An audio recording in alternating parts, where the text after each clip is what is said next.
So, do you think that Georgia winning the national championship will change Georgia fans for good? What I mean by that is making them more positive, less curmudgeonly, if that's possible. Let's talk about that. I do real quick though. I want to make sure y'all are taking advantage of this book special we've got down below. I don't want to run out of copies, and there are a lot of people ordering, and that is a very distinct possibility. Take advantage of that down below. It's going to ship out in late February, maybe early March. You're not going to want to miss out on that. On DAWGSTRUCTION, it's a great book. Tons of orders already.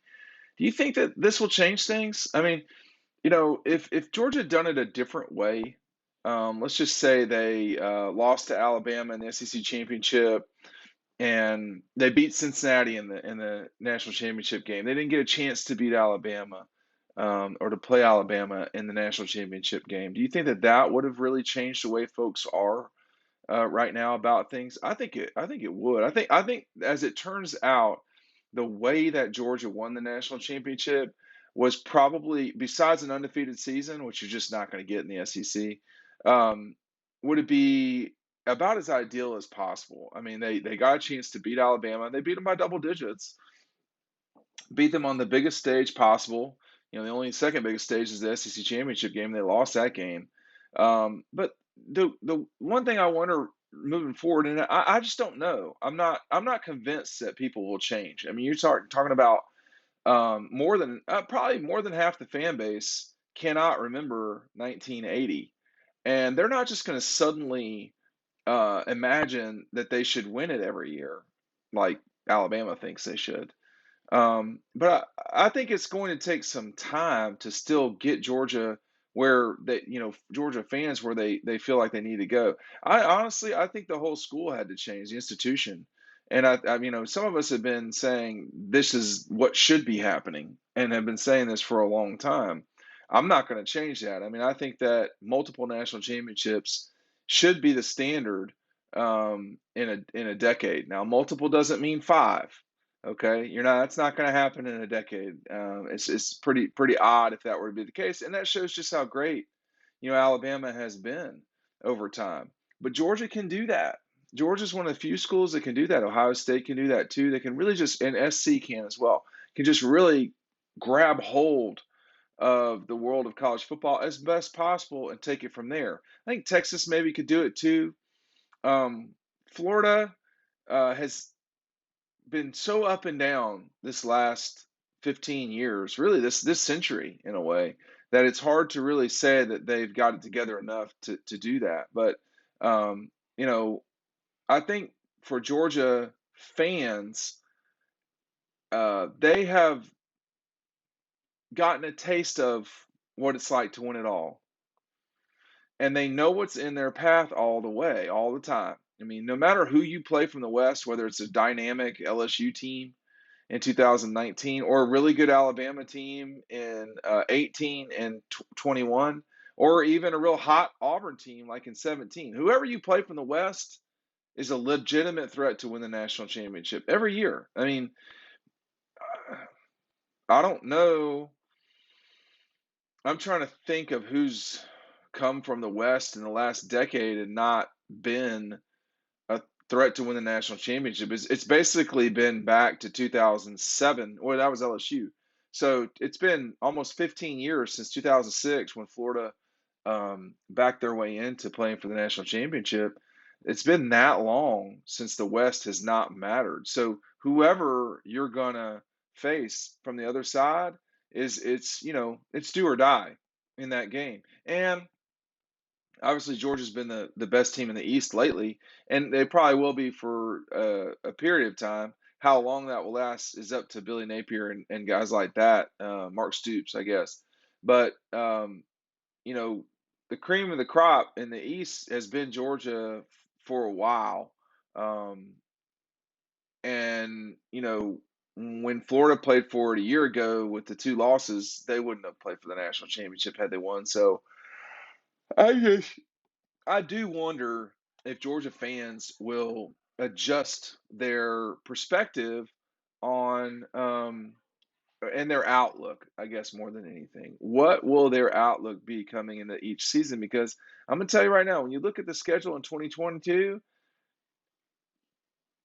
I mean, I think the over/under for Georgia wins is going to be 11 or something like that. I mean, you're just not looking at a real frothy schedule. Oregon at the start of the season might be the toughest regular season game, and as it turns out, uh, Clemson was the toughest game Georgia played. I'm not sure they were the best team Georgia played in the regular season. Probably that was either Kentucky or Arkansas.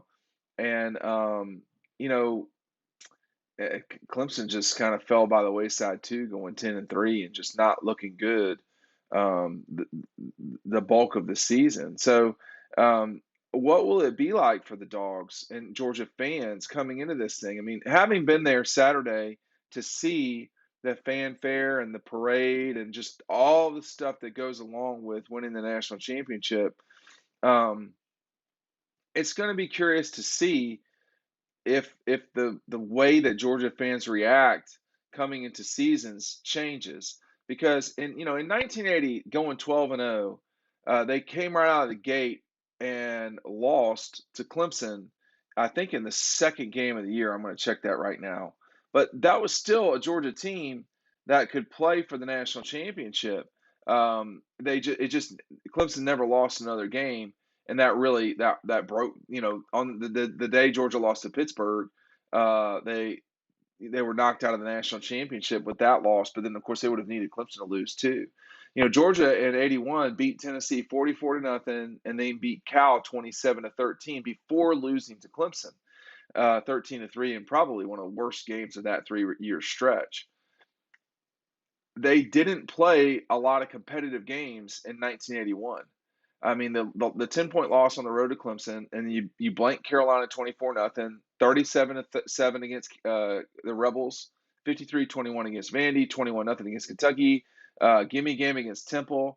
They beat Florida driving the field to win the game with Herschel over the top, 26-21 against the Gators in Jacksonville, and then they beat Auburn at home, 24-13, before having 2 weeks off before playing Tech and just absolutely destroying them in Athens.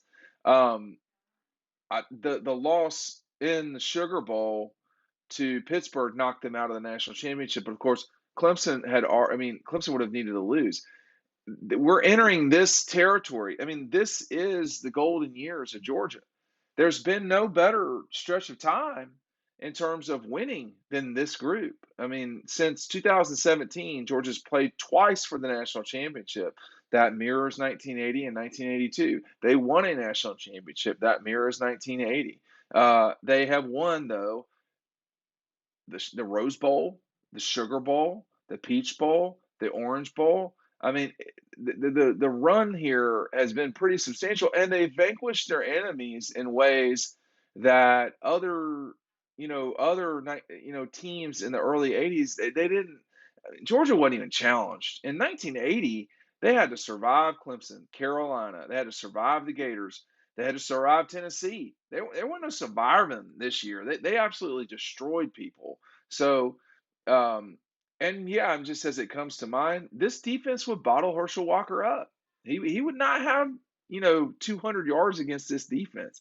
He would get bottled up by these guys. Now he would get his, but he'd get bottled up in a way that he just never did in the early '80s. So I'm now starting to compare the two. I would certainly take this team against that team. The better quarterback, better stable of running backs, better receivers. Although Lindsey Scott was a very good receiver, they had some guys on that team at receiver, but the offensive line would get eaten up by this defensive line, the '80 offensive line. But I just wonder when Georgia fans will understand what they've got here, which is the capability over the next 7 to 10 years to rip off multiple national championships, and even if you don't do that, which I think they will, to really just damage your rivals in ways that Georgia Tech never thought probably they would get ripped up by Georgia. I mean, Georgia's lost to Auburn once since Kirby's been around. How many have they lost in the whole century? They lost 2000, 2001, 2004 to Auburn, 2010.